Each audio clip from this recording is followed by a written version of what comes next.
So we're back with the OG tutorial. This is how to make a blade, young lean type beat. This one's probably goes back to like, I don't know, 2014, 15, 16 era. So I wanted to test the waters a little bit using Omnisphere for this, and I was pretty surprised. Most of the presets straight away sounded the way that I wanted them to sound. So I'll definitely be using Omnisphere a lot more, and I definitely recommend it. First thing I did was I laid down these chords. The progression goes 1, 2, 3, 5, and I've just layered the root note like under itself just to add a little bit of depth to the low end. Even though we high pass it out, it still just adds a little bit of tonality. I just started layering to build my chords. I just layered the 5th on the first one, then I layered the 7th. When you're building chords, you don't always have to just go with the standard like triad. I'd actually recommend like branching out and just stacking the root note with just like a single other note in the scale. Play around and try and find notes that you like. Experimenting like that is the best way you can like train your ear to find the right notes that you want. Even just like laying down the right root notes, that will get you very far. Then just playing with the other notes in the melody, you'll get really good results. So I actually use Omnisphere for like all of these presets as well. This one is called Carillion Reality. Just look at this melody.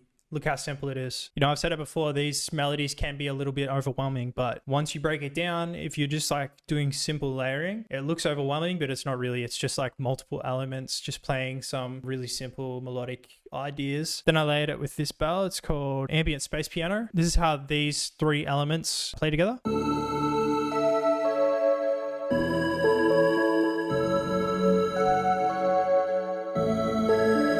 And then another thing that you're hearing is I've got this kind of like blade, young lean, like ambient bass pluck, just playing the root notes. Then we got Omnisphere again. We got this preset called Granular Bella. So it's these lighter blue notes on top. Essentially, I've just like duplicated our melodic idea just to make it double the length. And then I've just added a little top note section on top of that. And then I just grabbed this bell in Serum that I made. So this is what that second section looks like. We're looking at these blue notes here and then these pink notes as well.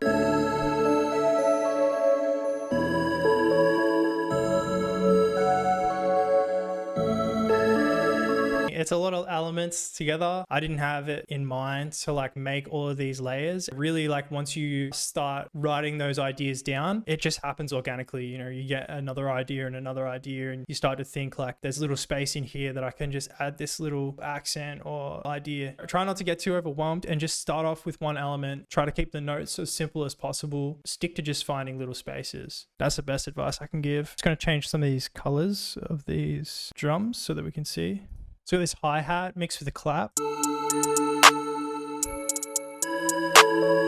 Then I just layered some percussion. A few of you guys have been asking for me to do a little bit more in depth with the percussive elements. To be honest, I don't really know how I go about this. Like it's just something that I come up with on the spot. I just pick out a few snares, and when I'm just looping the beat, I'll just like tap in the MIDI just according to how the hi-hat's playing and where there's like little gaps that I can kind of feel that there should be a bounce. So that's generally how I go about it. That being said, a lot of these rhythms, like the snare rhythms, are just kind of engraved in my brain from making so many beats, watching tutorials on like how to make a plug beat or how to make a Destroy Lonely opium beat. Like you kind of add all of these like little signature snare rhythms from like each different type beat that you've learned how to make, and then you just incorporate it into your work.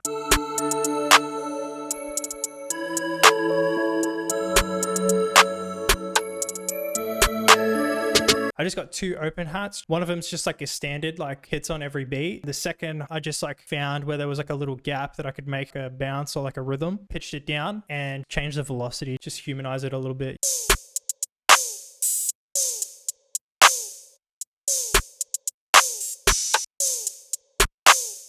Then we just got the 808 and the kick. The 808 is just following the root notes of the chords.